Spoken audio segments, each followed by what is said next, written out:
Assalamualaikum warahmatullahi wabarakatuh. Salam sejahtera untuk kita semua. Shalom.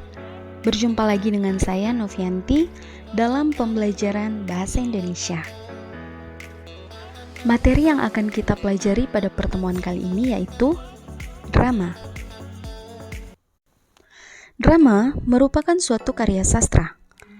Bagi kalian yang sudah pernah mempelajarinya, tentu masih ingat bahwa karya sastra terbagi menjadi 3, yaitu puisi, prosa, dan drama. Ada yang tahu tidak apa perbedaan dari ketiga karya sastra ini? Jadi, perbedaan dari ketiga karya sastra ini dapat kita lihat dari bentuknya masing-masing. Puisi bentuknya berupa bait dan baris. Prosa bentuknya merupakan teks, paragraf, dan kalimat. Sedangkan drama bentuknya yaitu dilakonkan atau diperankan. Jadi, apa itu drama dan apa saja struktur yang terkandung dalam drama? Drama berasal dari bahasa Yunani, yaitu draumai, yang berarti berbuat, berlaku, bertindak, dan beraksi. Sedangkan pengertian drama adalah kisah kehidupan manusia yang dijadikan sebuah pertunjukan atau dipentaskan berdasarkan naskah, gerak laku, unsur-unsur pembantu seperti kostum, pencahayaan, musik, dan dekorasi, menggunakan percakapan dan dapat disaksikan oleh penonton. Kalian pasti pernah melihat ada film yang berasal atau diadaptasi dari novel maupun cerpen. Emang boleh, Bu? Ya tentu boleh, karena sumber penulisan naskah drama terbagi menjadi 3. Yang pertama, karya yang lain atau karya yang sudah ada. Jadi, karya yang lain otomatis berasal dari novel, cerpen, atau cerita rakyat. Atau misalnya, kalian drama di sekolah, pasti pernah memerankan cerita rakyat, contohnya Ande-Ande Lumut, Timun Mas, dan lain-lain. Sumber penulisan naskah drama yang kedua, pengalaman pribadi. Jadi, misalnya kalian punya pengalaman disakiti terus-menerus, tetapi masih saja memaafkan. Bisa loh kalian jadikan pengalaman tersebut sebagai sebuah drama.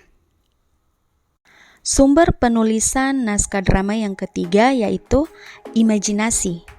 Jadi, kalau imajinasi bentuknya fiktif atau tidak nyata, sehingga kalian bebas berimajinasi sesuai dengan keinginan kalian. Selanjutnya yaitu struktur drama. Struktur drama adalah bagian-bagian yang terdapat di dalam drama itu sendiri. Struktur drama terbagi menjadi 3, yaitu prolog, dialog, dan epilog. Prolog adalah kata-kata pembukaan, pengantar, ataupun latar belakang cerita yang biasanya disampaikan oleh dalang atau tokoh tertentu. Dialog adalah percakapan yang dilakukan oleh 2 atau beberapa tokoh dalam cerita. Sedangkan epilog adalah kata-kata penutup yang berisi simpulan atau amanat tentang isi keseluruhan dari dialog. Berbicara tentang drama, itu pasti ada babak dan adegan. Apa perbedaannya? Babak adalah bagian dari naskah drama yang merangkum peristiwa di suatu tempat dengan urutan waktu tertentu. Adegan adalah bagian dari drama yang menunjukkan terjadinya perubahan peristiwa, ditandai dengan terjadinya pergantian setting waktu, tempat, dan tokoh. Perhatikan contoh berikut. Jadi, misalnya ada babak di sekolah, lanjut ada babak di rumah. Kalau adegan itu biasanya bagian dari babak itu sendiri. Contohnya, sama-sama di sekolah. Adegan pertama adalah ketika di dalam ruangan kelas. Kemudian adegan selanjutnya mungkin mereka sedang bermain di luar kelas. Jadi itu adalah perbedaan antara babak dan adegan. Drama juga tidak pernah lepas dari skenario. Apa itu skenario? Apa kalian pernah membaca skenario drama? Skenario adalah sebuah naskah cerita yang menguraikan urutan-urutan adegan, tempat, keadaan, dan dialog yang disusun dalam konteks struktur yang dramatik. Jadi, perlu diingatkan bahwa skenario dalam drama berbeda dengan penulisan dialog dalam teks-teks yang lain. Misalnya, penulisan dialog pada teks anekdot. Dalam teks anekdot, dialog diawali dengan titik dua dan tanda kutip yang menandakan bahwa itu adalah dialog dari tokoh.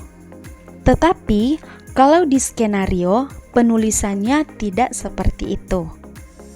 Silakan disimak contoh dari skenario berikut ini.